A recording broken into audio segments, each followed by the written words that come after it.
All right, we are back finally. It's been a couple weeks, but we're now doing this. I'm here with my man, handsome Shrek, What up? What up? and also Blockhead Blake, who's joining us live via phone from the draft room bunker. Yeah, location's a secret. Top secret location, huh? Can't be spilling the beans here. Yes. Shrek, once again, is in some sort of paradise beach or something with Aruba. Hold on. Let me update my my location. Hold on 1 second. Okay, because you got a hat on, which seems rather odd.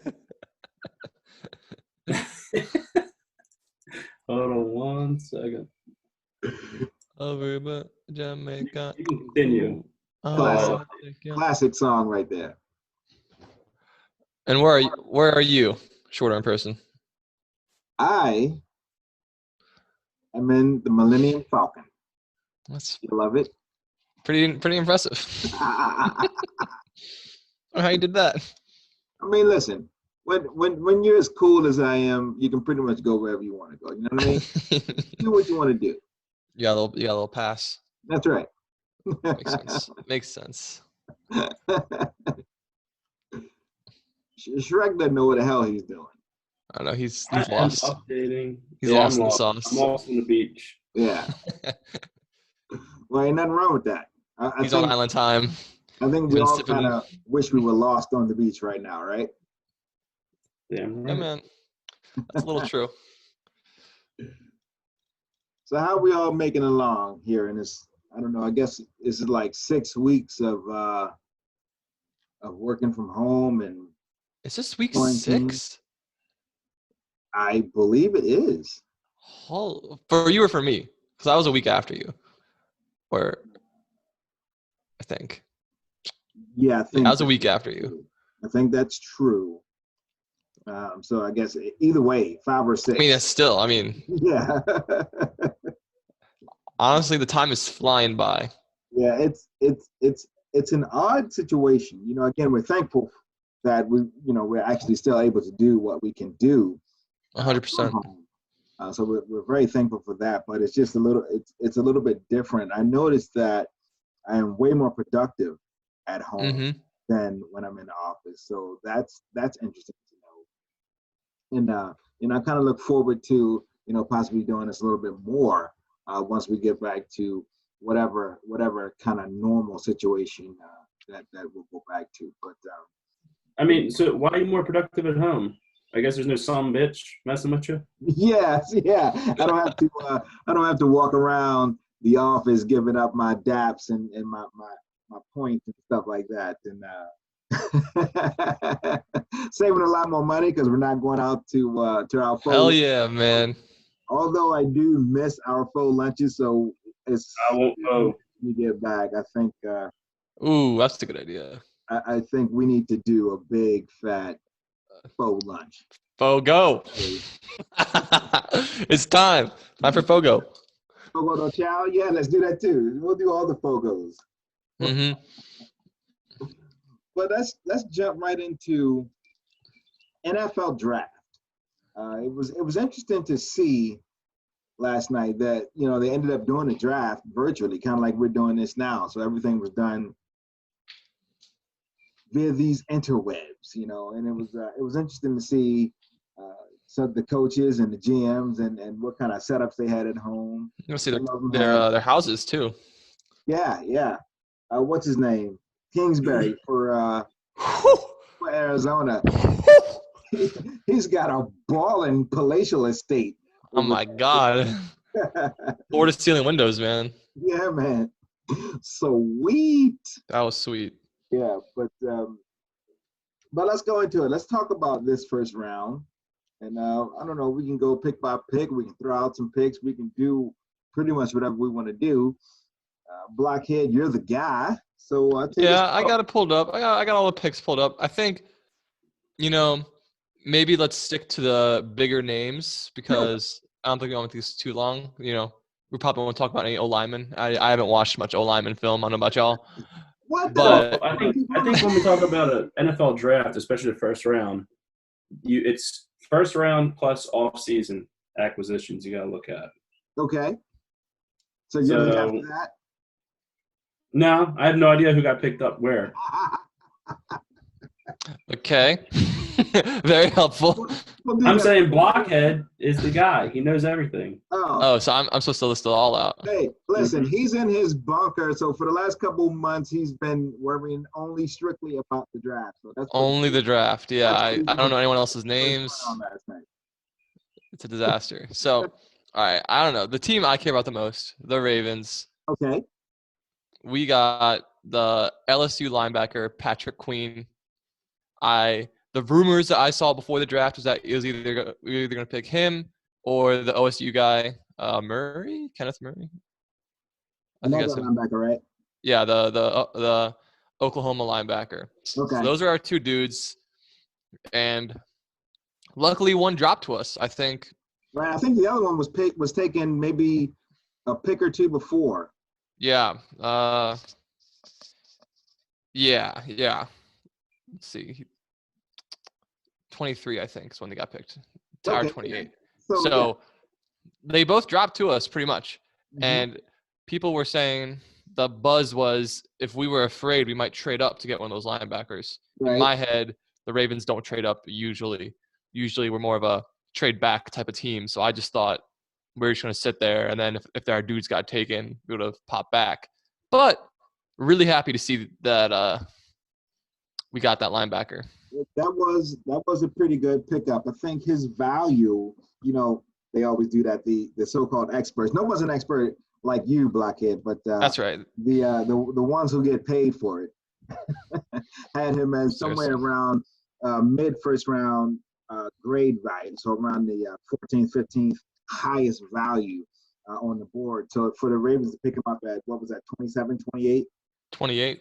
That's and it filled an immediate need because lost a couple of linebackers in the offseason going into Shrek's offseason situation. And the Ravens did lose some linebackers there, so they needed that. We did. But also, having our history with linebacker development, seeing that our personnel, like in talent scouts, saw this dude and were like, all right, we want this dude to be a Raven. Even just that is a pretty high praise for linebackers, I feel like. Right. Because when Raven scouts see something in linebackers, they usually get it right. So that is true. Except the one guy that fell down the steps and cracked his cranium. Sergio Kindle. Yeah, King Surge. The Surge. Well, it's gonna be another Sergio Kindle type situation. This is gonna be a lost NFL season. So we'll see how he fares after a complete year of nothing. Yeah. You think so? You think the NFL is just not going to happen? I think the NFL is going to happen. I think I agree with you, Blockhead. I think in some form or fashion there will be an NFL season this year. Will it start on time? Will it be pushed back? Will it be shortened? Will there be fans? Who knows? Who knows? But I think there will be some sort of a season, even if they, just play the conference games or play the division games or something like that. I think it'll definitely be some sort of a season. All will not be lost. Yeah. I mean, honestly, they should just go ahead, draw names out of a hat, and double elimination tournament this shit. That's not a bad idea. Look at you. That'd be kind of sweet. All right, what else we got? Big names in the first round. All right, biggest name, Joe Burrow, the Bengals. People thought he might not sign with them or whatever, but that's all dried up. He's gonna play with them. Yeah, it made no sense for anyone to believe that the Bengals wouldn't take him or he wouldn't go to them. I mean, they're trying to make a story. Yeah. So they were just trying to make it seem more exciting than it was. I mean, right. The dude is also, sure, you get 15 minutes on the clock, but did you really have to take all 15 minutes before? Come on, man. I mean, they could have went for Justin Herbert. The most overrated QB talent. Good Lord. That's the Oregon Ducks quarterback, right? Yeah. Another Oregon first round quarterback. I mean, come on, we've seen this before, right? What about Twa? Go ahead. I'll let the professional go first before I dig into this. I don't know. I think maybe in my head, I still feel my whole impression of that situation is mainly I feel bad for poor Josh Rosen. Like that man has just not gotten a single break. He only played in 4 games with the certified worst team in the league until they started getting a little bit better midway through the season, right? Like when he was in, they were everyone knew they were the worst, right? Right. So that dude has not gotten a chance. Rosen to New England. Well, the thing is, now he's still with the Dolphins, right? Yes. All right. Currently. So we'll see. So we already know that Tua's not going to play. Whatever kind of season there's going to be this season, Tua's not going to play. We know this. We just know this. You think so?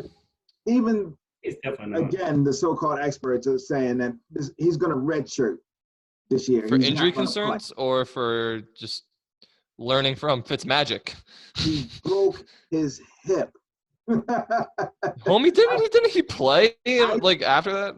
Insanity. No. The only thing he's done is the video that they kind of showed the show last night. You're right.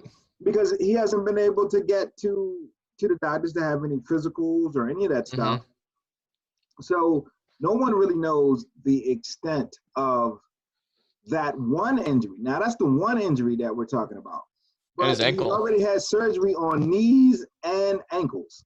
The ankle, he was injured all last season or the season before that. Yeah. So literally. So he's quite brittle. So we know this, right? Look, when the number one, the only thing that the biggest takeaway, the big pros about this guy, and all they can talk about is he is a leader and is going to elevate everyone else's play. It means that he's a bum. It's like if you're relying on this one kid to be the guy to automatically elevate everyone else's performance. Yeah, he takes command when he gets in the huddle. I mean, because it's all right. No. He's a great deep ball. That has all. You forgot about that. He's a great deep ball. Okay, Kyle Bowler. Yeah. I always chuckle a bit when they start talking about okay, he has a great deep ball. He has the fundamentals. This, he has that. Well, okay. And then they talking about what translates from college to the league, and a broke ass hip.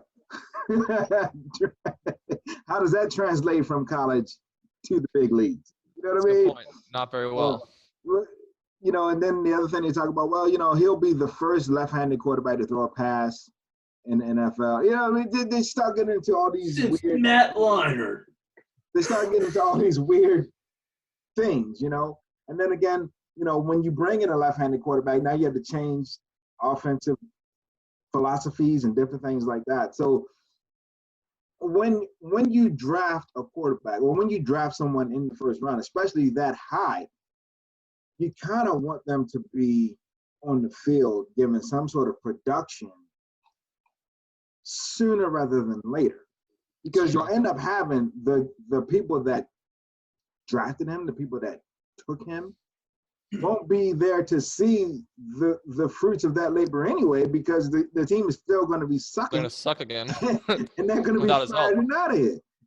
So that was my biggest issue with taking him that early. You also had 3 picks in the first round. You know what I mean? So there was opportunities to come back and get him later. And you could have probably stockpiled some picks and things like that. So I don't know. Taking him that early just seemed a bit ridiculous to me. Well, the only so they got him at 5, and right afterwards at 6, the Chargers took Herbert. Right. Now I think Tua is a better quarterback than Herbert. Agreed. Period. Yes. Injury concerns included, honestly. Mm-hmm. I mean, I don't know. Herbert was just like a physically gifted quarterback, but I don't know. He was a college quarterback. I don't think anyone was like, oh, we're facing Justin Herbert this weekend. Like, yeah, he can throw it. You know what I mean? Right. Like, so I think so. Right afterwards, right, the Chargers took that, and I think if they would have traded out with the Chargers, I mean, they would have taken Tua, right? That's a good idea. Well, things like that always kind of are interesting and quite honestly funny to me. Is when it comes down to you have the quote unquote top two guys, and they are the top two in the draft. We got to have, it doesn't matter if I take this guy or if I take that guy. Mm-hmm. We think we can win and we can succeed with either one. That, to me, that philosophy has always been weird because they are not the same player. They're not the same person. Hell, one's right-handed, one's left-handed. That's just a difference off the top. So you can't tell me that going with either one is going to be okay. At the end of the day, you gotta come down to it and say, okay, I want this guy, and not be, well, I like them both. So hey, if he's gone, I'll make it work with this guy. That thinking and that philosophy to me just doesn't work. I do see what you mean, especially for quarterbacks. Especially for quarterbacks. So I'm thinking that had Miami not taken him there, possibly fell back, or to get more picks or more assets, more things you can play around with, I don't think the Chargers would have taken him.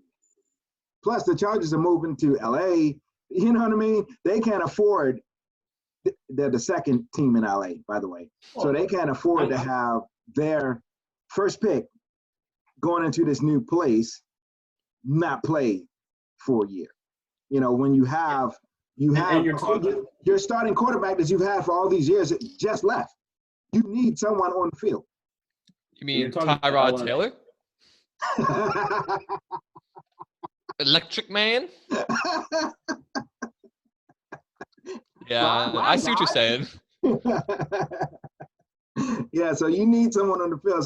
So at that point, I don't think that they would have taken Tua. And then Miami would have been stuck with nothing. By that same token, I don't think anyone else, the only other quarterback taken after that was by Green Bay way back in the high 20s, right? Yeah. So I don't think there was anyone else that was clamoring to jump in front of Miami to take Tua. Just plain and simple. I'll go ahead and I'll tell you Miami philosophy. Okay. Putting myself in Miami's shoes. This is why you take the left-handed quarterback. Okay. You know for a fact you are 5 years away from being any semblance of a good team, right?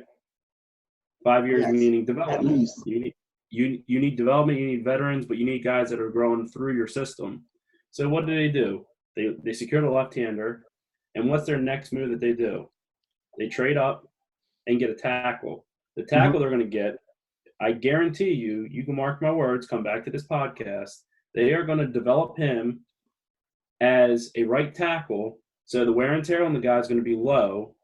He's going to be developed. He's a left tackle drafted to be a star left tackle. They're going to put him in the right tackle role, and they're just going to go ahead and let their quarterback, that whoever they put in there, whatever crash test dummy they want to put in there to get destroyed for 5 years, they'll go ahead and let that blind side he'll get blinded nonstop.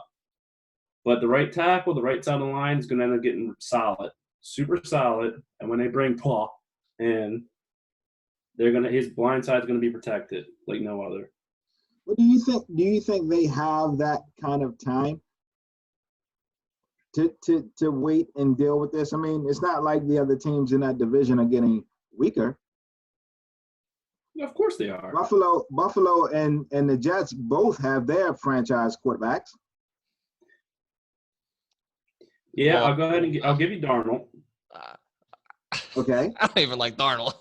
I don't think any of them are. You know how I was talking about Justin Herbert? I don't look at the schedule and say, whoa, we're facing Sam Darnold. I'm not worried about him. Well, what I'm going to say, he's got the best memes in the game for sure.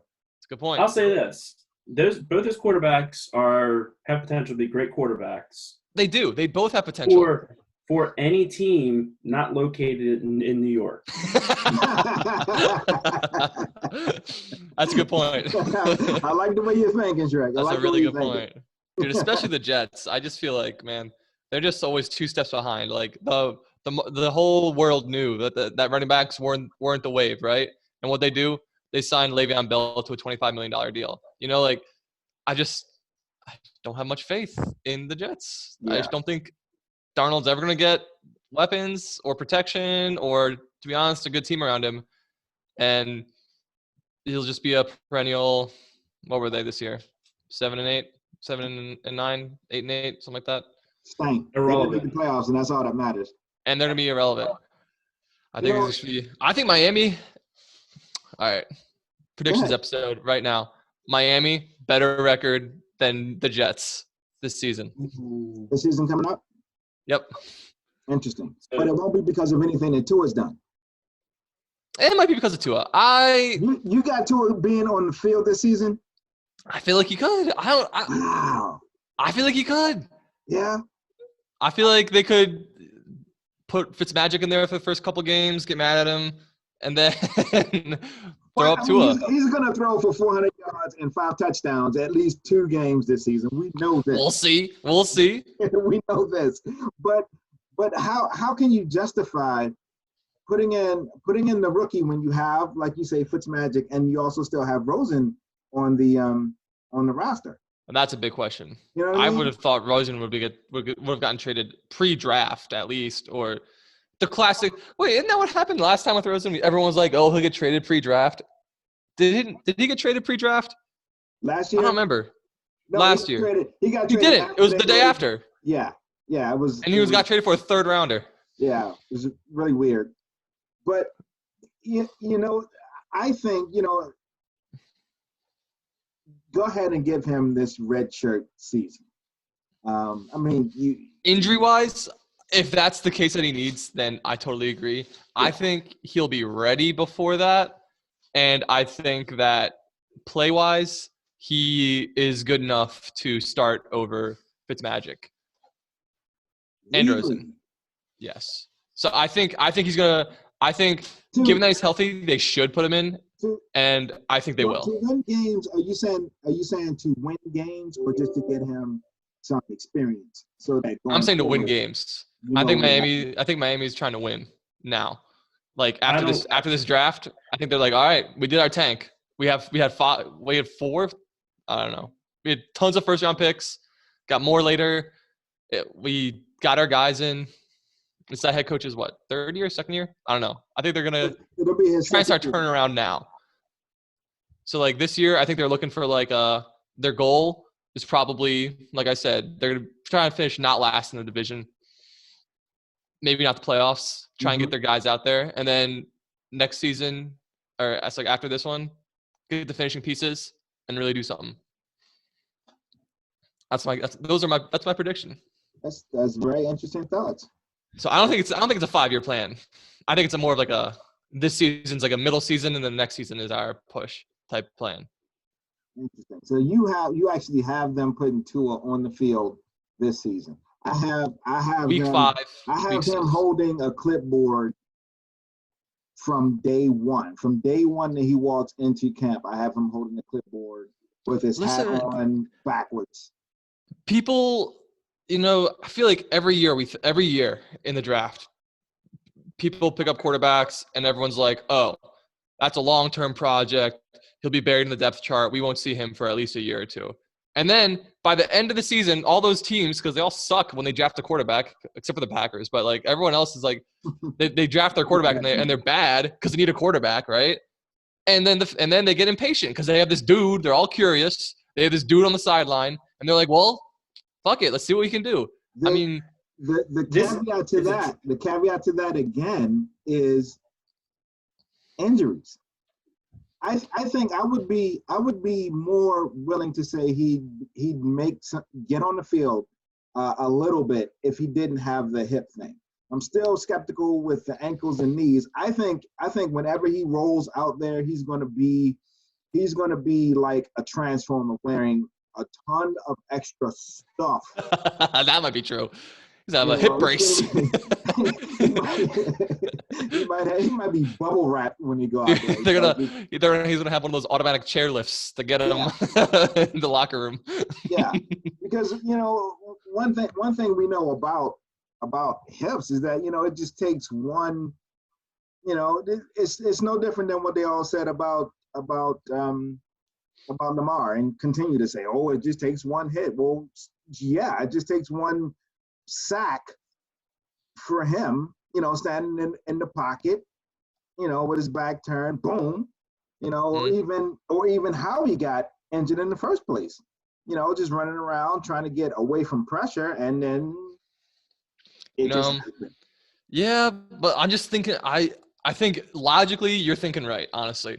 But if I just look at the examples, like Dwayne Haskins, everyone's like, all right, he's a 1-year project at least. They threw him in there into the grinder, right?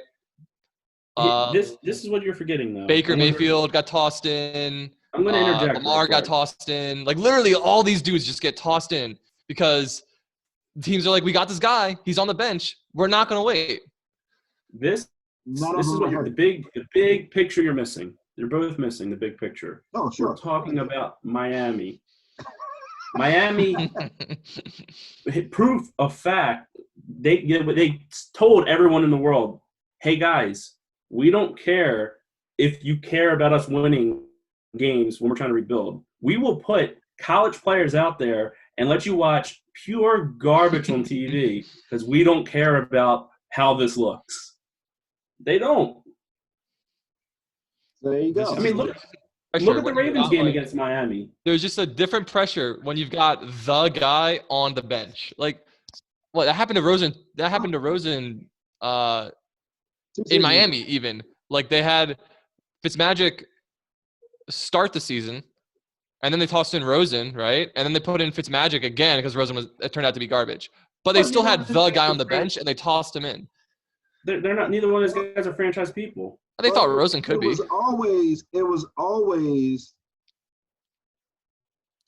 quote unquote, what they call it, hashtag tanking for Tua, which is what they had the entire, or I guess half of the season, and then of course they put together a couple wins, and then Cincinnati was so stank that, and then of course the whole thing flip flop with. From Tua being the greatest thing to now Joe Burrow being the greatest thing, you know what I mean? So it was all flipped around and bouncing and all that. So they ended up getting who everybody thought they were going to get their guy a year ago this time. They ended up getting him anyway. So all that's just all been in the same mindset and the same theory, so they turned theory into practice and they actually got him anyway. But again, I guess we have a little difference of opinion as far as will he get on the field or not. I will grant you, if he did not have a cracked ass hip, I would say sure, he'll get on the field, But with a cracked ass hip, I ain't buying it. I would venture to say if they start going through a depth chart with injuries, they would hire a free agent to start over him. If he's still injured, then it'd be ridiculous to put him in. But if he's healthy enough to play, like not even healthy enough. If he's healthy and ready, they're going to put him in. That's what I say.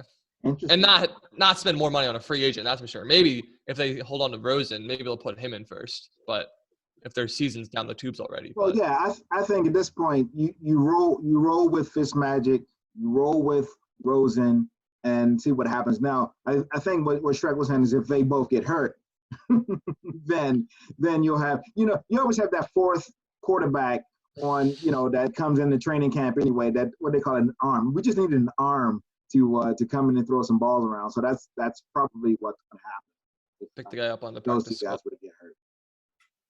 But what I think you mentioned earlier, Blockhead, about running backs, and it was one running back taken in the entire first round at 32.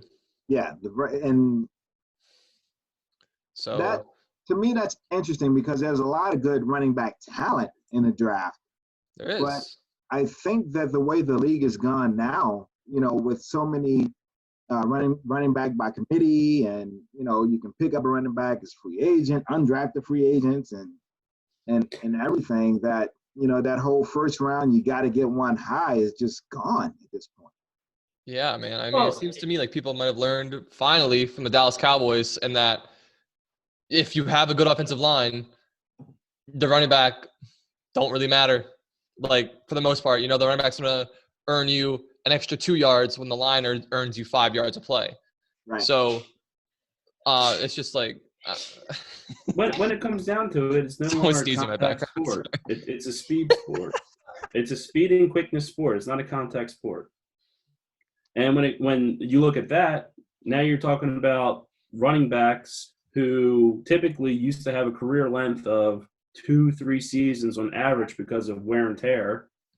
I mean, they still do. When you draft these premier guys, Todd Gurley, for example, he got a solid 3 years, and now he has arthritis in his bum.